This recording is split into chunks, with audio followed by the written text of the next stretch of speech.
guys, if you like learning about trucks, modifying your trucks, and off-roading, click the subscribe button here to receive more content. Do you have to have a Toyota to like this site? No, you don't. A lot of these modifications will work for all trucks. So if you like trucks and off-roading, click right here. If you want to learn about modifying your truck and how those modifications work on your truck, click here. Thanks.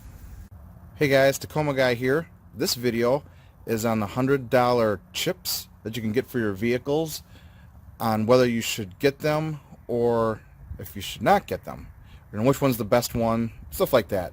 This video is a shout out to William. Asked, hey, which one's the best one, or which one should I get or not get? And I'm like, that's a good idea. I'm gonna make a video on that. So there's a reason why I'm buying my recycle in my trash can. So I think you guys already know the answer on these. This is mine. I have tons of engine experience.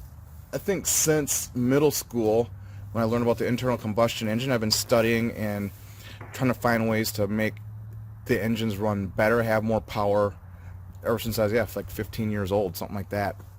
It's been a long time. Built race engines, was tuning race engines, drag cars, oval track cars, all kinds of things. Took a lapse, came back, was racing motorcycles, and here I am, now just tinkering around with my toys.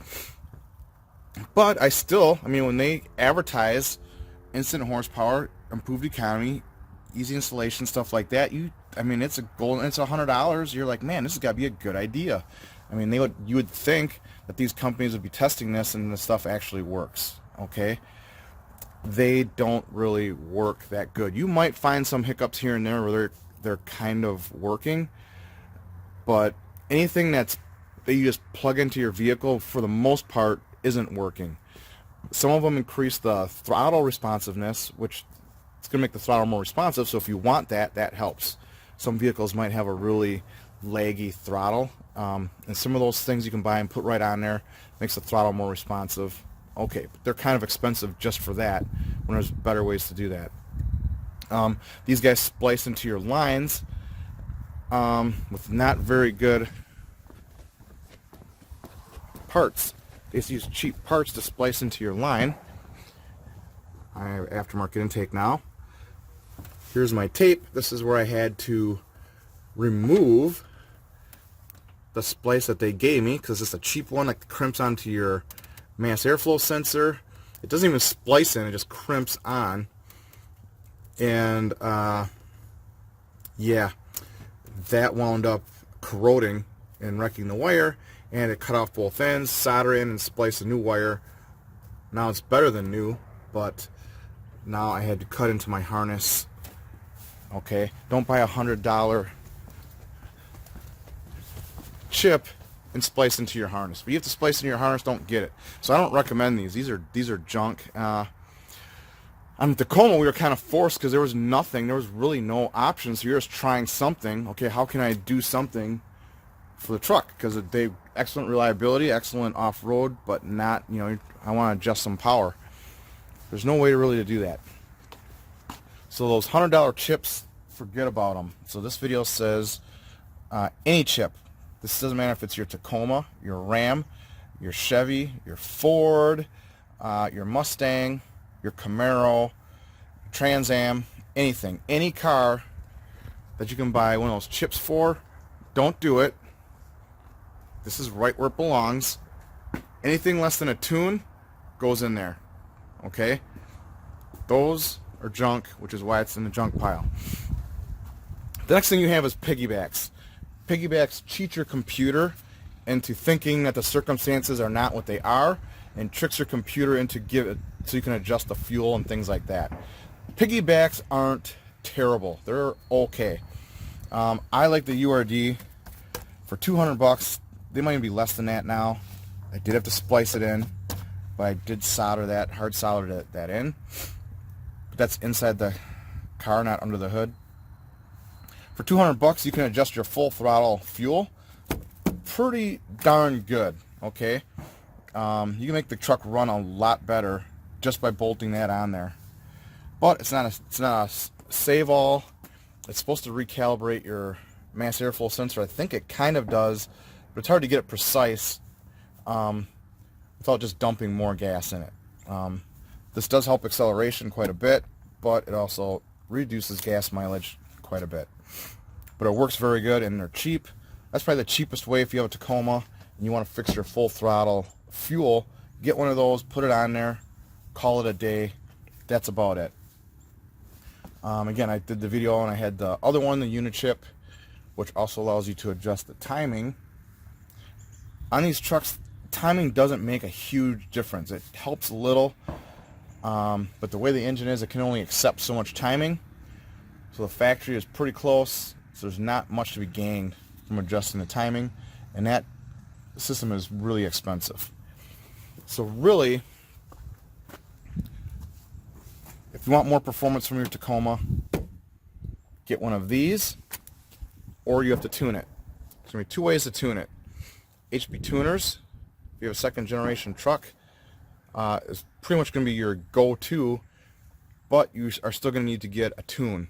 Now there is a guy on Tacoma World who's doing these tunes, I think for 50 or 100 bucks. So that's dirt cheap. So you can buy this kit. It's probably is it $450. You get the HP tuners kit. You're reflashing your computer. This guy will help you get a tune for $100. That is so for $500 some dollars you can tune your truck. That's crazy cheap. This is already $200. Those other chips are $100 to $200 and don't do anything. This only adjusts your fuel. This you can adjust your transmission. He's got maps for your transmission, for your throttle, for your intake, for your fuel, for your ignition, cam timing. So pretty darn good tune for $500. That's pretty good. If you don't know anything about tuning, you can also do OVT, Orange Virus Tuning, and then he has a kit similar to this, except he does the tuning for you, and you get a canned tune, and you just load it in your truck. Okay, as if you're not going to be doing any tuning yourself or no adjusting yourself, you could have him do it. If he has the parts in stock ready to go, I would say do that. If he does not have the parts in stock, I would say wait till he does. That's all I can say on that. That's about it. And then those tunes are pretty good. In fact, I had after this, I wound up having him do a bench tune on my ECU. So probably one of the first Tacomas that he tuned was mine. I just sent him the ECU and he just did it right on the bench. Just put a standard, just adjusted it. We did, I think, 2 adjustments through email, and it was running pretty good, but it's not perfect because you just need a tuner. You need a tuner with a dyno right there who can adjust things for you. That's why you need a full tuning software is really the optimal, unless you're changing your intake. Now I think he's had enough time where he probably has standardized maps. But ultimately, if you're going to put an intake on your truck, okay, you have to tune it. That's going to be another video. Just basically about the tuner. So if you're doing an intake, if you're doing headers, you probably need the HP tuners because now it's available. Before it wasn't available. Now that this is available, it's hard pressed to beat that. It's hard pressed to beat that with anything. So that's pretty much, if you have a second generation, this is I'm only really recommending this because that's the best way to go. There's a million tuners. There's anyone who tunes an LS, you can take your truck to and he can tune it with HP tuners. He can put it on the dyno, build you a map probably pretty quick because our tuning on this truck is very simple. The transmission tuning he might have to tweak a little bit, but the engine part, you could probably go on a dyno and probably, I would think within an hour he'd have a pretty darn good tune for you. If he's never even seen a Tacoma in his life, because HP tuners, he's going to know the software, and this is even more basic than tuning like a Corvette. It's probably like not even a third of the maps. So very basic tuning for any tuner that's familiar with Chevys or Fords. Anyone who uses HP tuners could very easily tune this truck. Or if you go with like OVT, he's the only one, and you have to email back and forth, and you can get it close. It's not going to be perfect, but it'll be pretty good. But that is my suggestion for tuning: is either just leave it stock, just throw this U or D on there, or HP tuners. If you just want a plug-and-play tune, again, there's people out there who supply those. But something you're going to buy and be able to tune yourself, those are really what it is. And these chips, just put them all in the garbage. Don't tell me there's another new one that came out. Don't tell me any of that. There's RPM. They do all GM cars, Chevys and Corvettes, a lot of Corvettes. They're on YouTube, and they just did a test. And this was not just a chip. This I'm talking chips.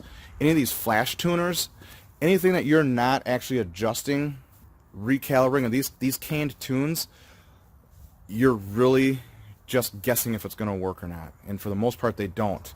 This tune was a canned tune out of one of these things you flash, and the system's probably $400 or $500. You hook it up, you flash in a tune for economy or performance. You put in the performance one. Actually made 30 less horsepower on a Camaro. I think on like a 2015 Camaro, something like that. Made like 30 less horsepower. They reflashed it back to stock, made more power, because the system didn't know that his car was running pretty close to the proper fuel mixture. So it just assumes you want more power, get more gas. In this case, it was not the case and made less power than the stock tune did. And then he wound up tuning it and picking up another 30 horsepower over that. So between having HP tuners and having someone on a dyno that knows what they're doing, maybe spending a few dollars and having them actually tune your vehicle so it runs properly and has the right fuel, or just trying to throw a canned tune in because it's cheaper, was 60 horsepower. That's on a 400 horsepower Camaro. But on our trucks, yeah, you can still be talking 30, 40 horsepower difference between something that's messing up how the engine runs to having it run properly. So that's it for this video. Yeah, don't get the $100 chips. Throw those away. Don't get flash tunes. I don't think they even make them for Toyotas. This is the only piggyback I'm going to recommend right now, or I'm going to recommend going right to the HP tuners, just because right now there's not a better option in the flexibility that gives you. So that's really my choice in my recommendations for your second gen Tacoma.